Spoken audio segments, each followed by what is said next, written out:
Should be fairly simple. Hey Frank, you ready to film your trading card video?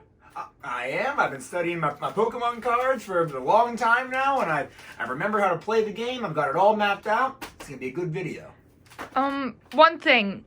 I thought you said you were going to do a Weird and Wild Creatures video.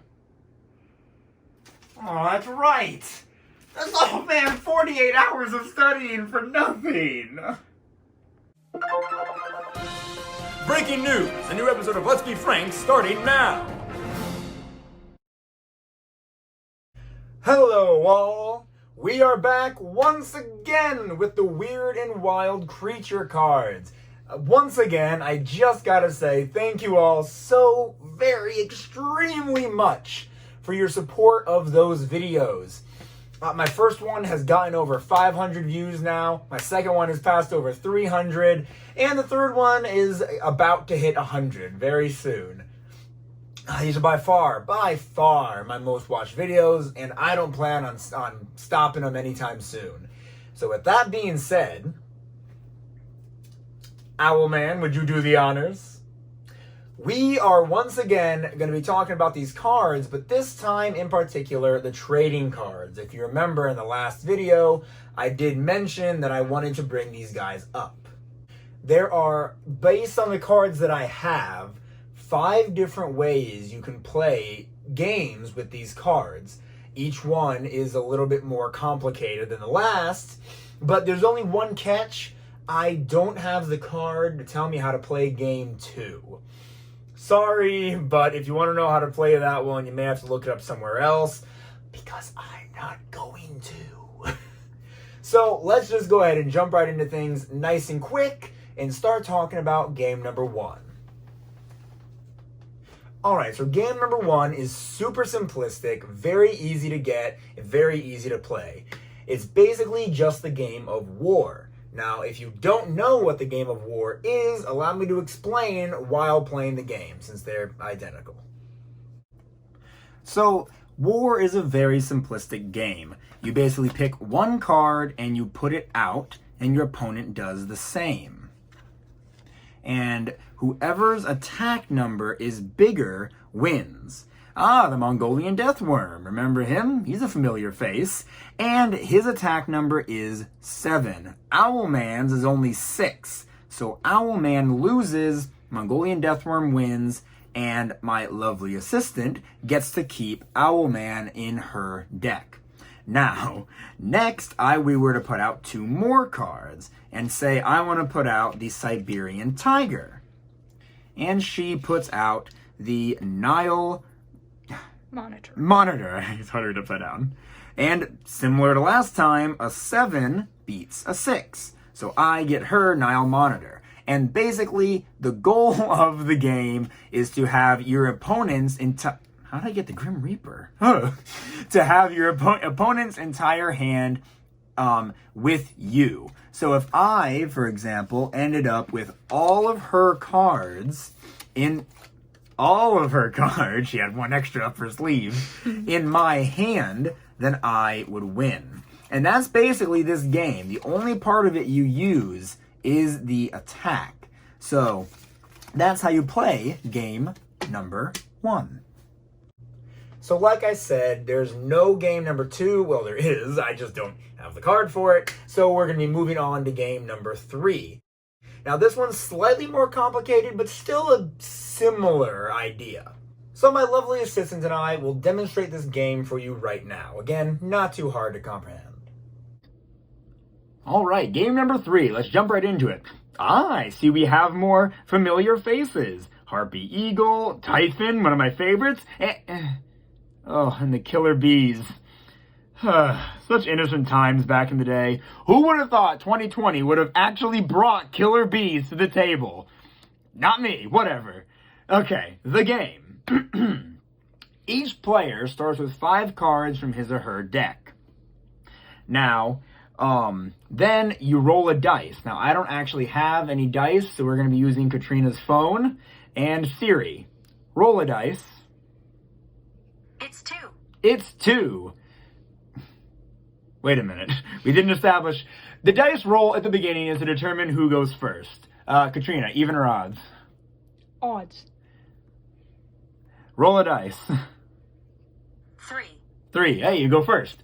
All right. So, and just a quick disclaimer is the more complicated these games get, it's going to become more and more apparent that we're just learning this as we go. So cut us a little bit of slack, please.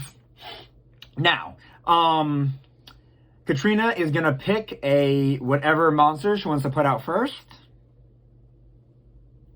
The Nile Monitor. All right. And then I get to pick a monster to put out to defend. Let me just put out my Stonefish.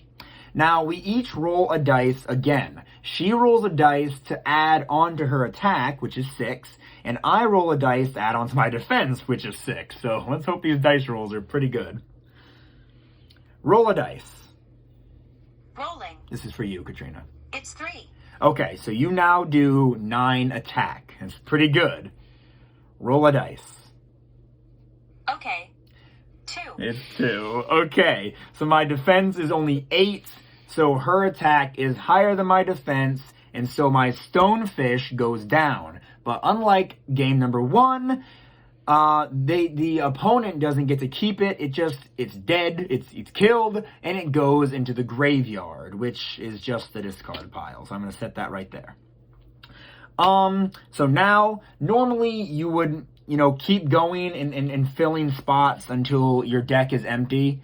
But, just for simplicity's sake, we're not even gonna finish this game. We're just gonna kind of show things off here.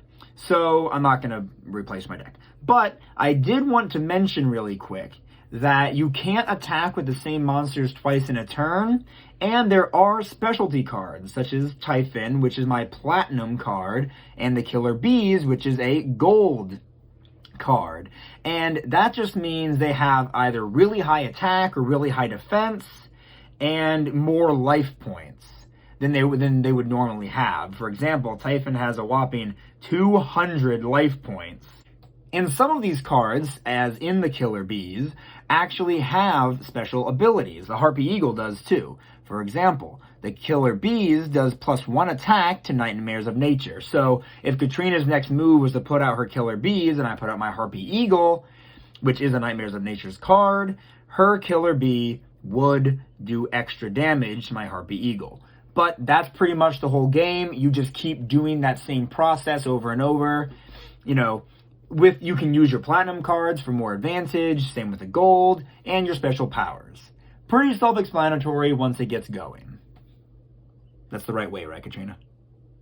And now we get to game number 4. And now here's where it gets a bit complicated. I actually had to start paying attention when I read through these cards.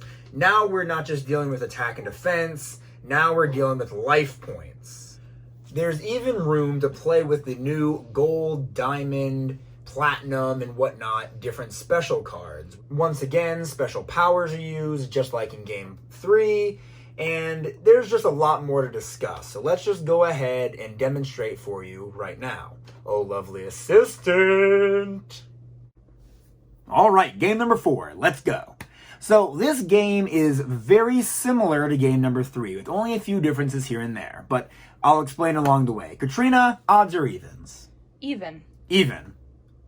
Roll a dice. Rolling. It came up 2. Oh boy. Okay. So Katrina gets to choose which monster she's attacking with, but also which monster I have to defend with. So Katrina, what you gonna pick? The infamous Killer Bees. And who am I defending with? Oh no.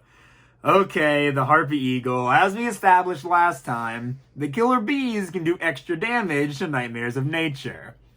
So, now that's not the only thing that's different this time. This time we're dealing with life points. So we're not both going to roll for attack and see who does higher. No, she's going to roll for attack and try to chip down a lot of my life points. So her attack is 6. Allow me to roll a die.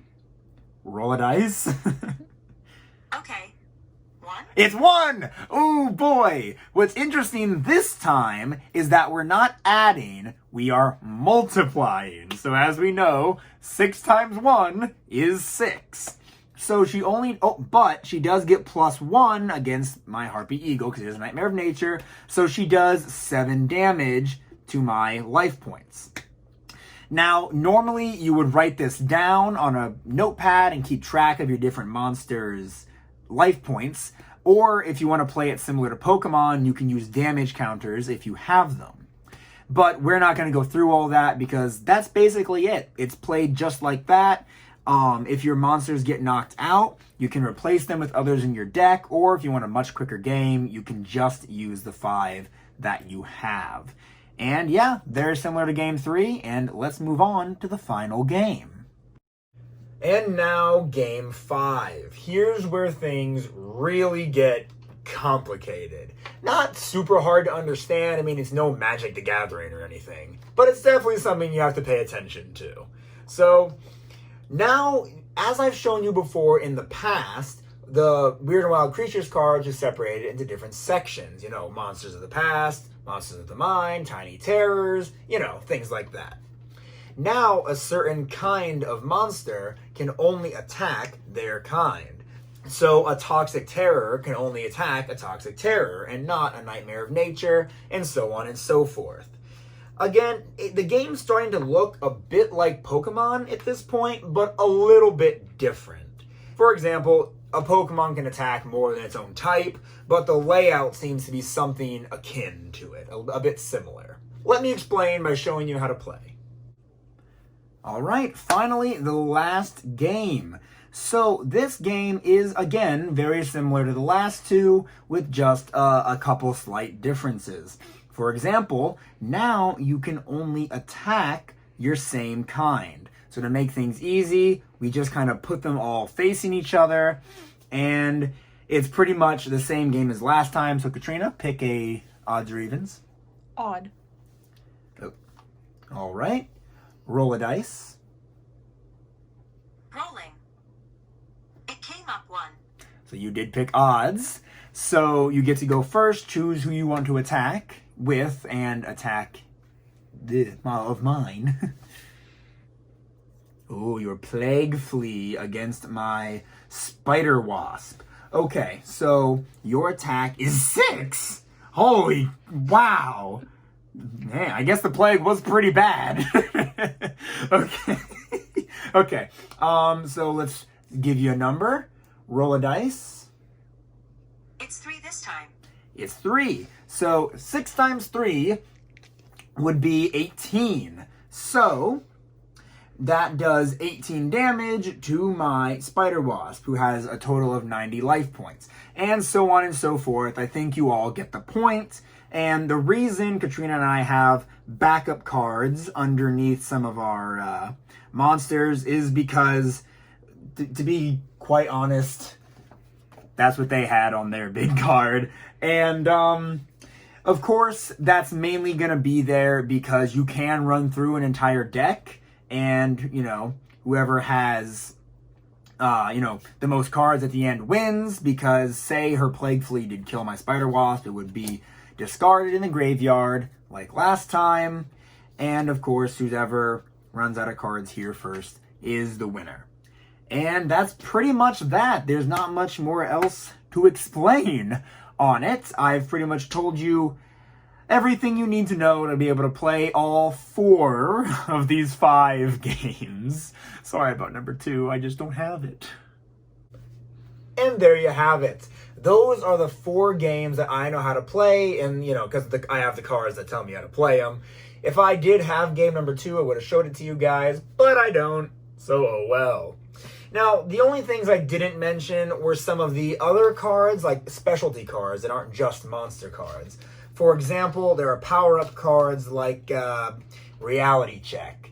You know, they have their own special powers and abilities and whatnot. Or things like, you know, other power-up cards like Time Bomb, which each do their own things and add more to the game. Not to mention, there are disaster cards like Tidal Wave. A bunch of things that make the game a bit more interesting, like trainer cards from Pokemon. And then there are recharge cards. As I showed you in the game, cards can get discarded depending on what game you're playing, and these recharge cards will allow you to bring discarded cards back into the game. Now, of course, as you can see, only Monsters of the Deep can be brought back with this one, and only Toxic Terrors with this one. These are the only 2 recharge cards I have, so if you wanted to play a more full and complete game, I'd recommend having one of these for each of the different types of monster cards. But yeah, that's pretty much all I have to say about the trading card game. Next Weird and Wild Creatures video, and there will be a next, I'm going to focus on the bigger, these size monster cards again, and we're going to go over some more terrifying forces of nature. But if you did enjoy this video, share it with your friends, leave it a like, and maybe think about subscribing. I love making these videos for you guys. It's been a lot of fun. And like I've said before, plenty more ideas for the future. So make sure you stick around. Follow my Instagram at Let's Be Frank 2020. I post updates on there, mainly when the videos go up, but other things here and there, like if I have to miss a week or something. And, with all that being said, thanks for watching. Until next time.